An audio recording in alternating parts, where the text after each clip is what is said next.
एक राज्य एक गणवेश या योजनेवरून अनेक राजकीय आरोप आणि प्रत्यारोप झाले आणि आता विरोधकांनी एक फोटो सोशल मीडियावरती जाहीर करत विद्यार्थ्यांच्या गणवेशावरून सरकारचं वस्त्रहरण सुरू केलेलं आहे।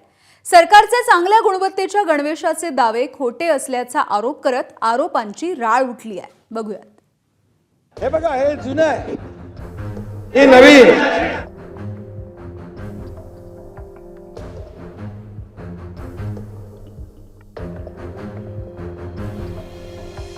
गणवेशावरून विरोधकांकडून सरकारचं वस्त्रहरण। राज्य सरकारनं गाजावाजा करत एक राज्य एक गणवेश अशी योजना आणली। क्वालिटीची गॅरंटी देताना मुख्यमंत्री एकनाथ शिंदेंनी विधानसभेत हा गणवेश दाखवला। मात्र विरोधकांनी एक फोटो सोशल मीडियावर शेअर करत गणवेशावरून सरकारचं आता वस्त्रहरण सुरू केलंय। या चिमुकल्यानं घातलेला गणवेश प्रतिबिंब आहे महाराष्ट्रातील त्रांगडे सरकारचं। पहिल्याची बाही दुसऱ्याच्या शर्टाला, दुसऱ्याचा खिसा तिसऱ्याच्या पॅन्टला। काय ही विद्यार्थ्यांची चेष्टा। विद्यार्थी हा प्रयोगशाळेत शिकावा, तुम्ही तर त्याचीच प्रयोगशाळा करून ठेवली आहे। हापापाचा माल गपापा करण्याच्या सर्व मर्यादा या सरकारनं ओलांडल्या आहेत। या राज्यातील गोरगरीब विद्यार्थ्यांना 2 गणवेश देण्याचं योजना आहे। जवळपास 45 लाख विद्यार्थ्यांना गणवेश दिले पाहिजे आणि 15 ऑगस्ट त्याची मुदत होती, म्हणजे 90 लाख गणवेश।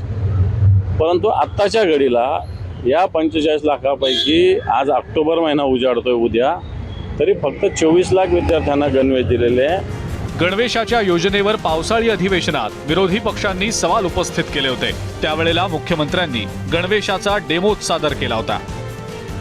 चांगली क्वालिटी, रोहित, क्वालिटी बघा, क्वालिटी क्वालिटी क्वालिटी। हे बघा, हे जुनं आहे, हे जुनं आहे, नवीन दाखव रे। हे बघा, हे नवीन आहे, ही नवीन क्वालिटी बघा, ही नवीन क्वालिटी। परवानगी घेतलेली आहे मी, नाही त्याला पाठवतो, त्याला त्याचा ड्रेस शिवून पाठवतो। आता या डेमोची चिरफाडच रोहित पवारांनी केलेली आहे। मुख्यमंत्री साहेब, गणवेशाच्या मुद्द्यावर मी सवाल उपस्थित केले तेव्हा तुम्ही चेष्टा केली होती।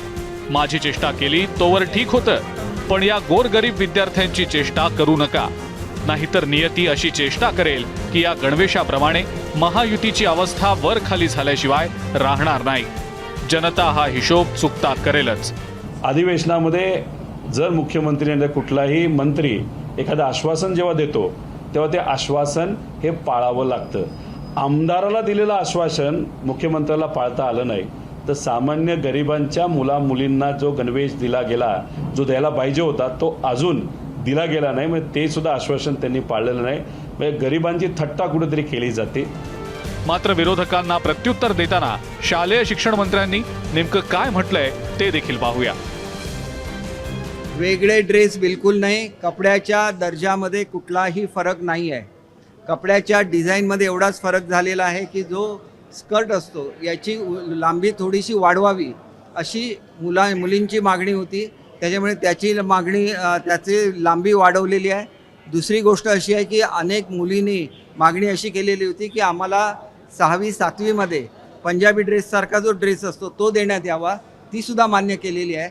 आणि त्याच्यामुळे जी काय मुलांची मागणी असते त्याला अनुरूप बदल आम्हाला करायलाच लागतात आणि ते अनुरूप बदल केलेले आहेत। एक राज्य एक गणवेश ही योजना घोषणेपासूनच वादाच्या भोवऱ्यात राहिलेली आहे। गणवेशावरून होणारं राजकारण नेत्यांनाच लखलाम, मात्र याचा फटका सर्वसामान्य घरातल्या विद्यार्थ्यांना बसता कामा नये।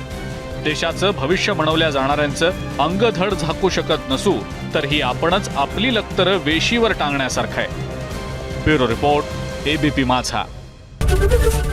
एबीपी माझा, उघडा डोळे बघा नीट।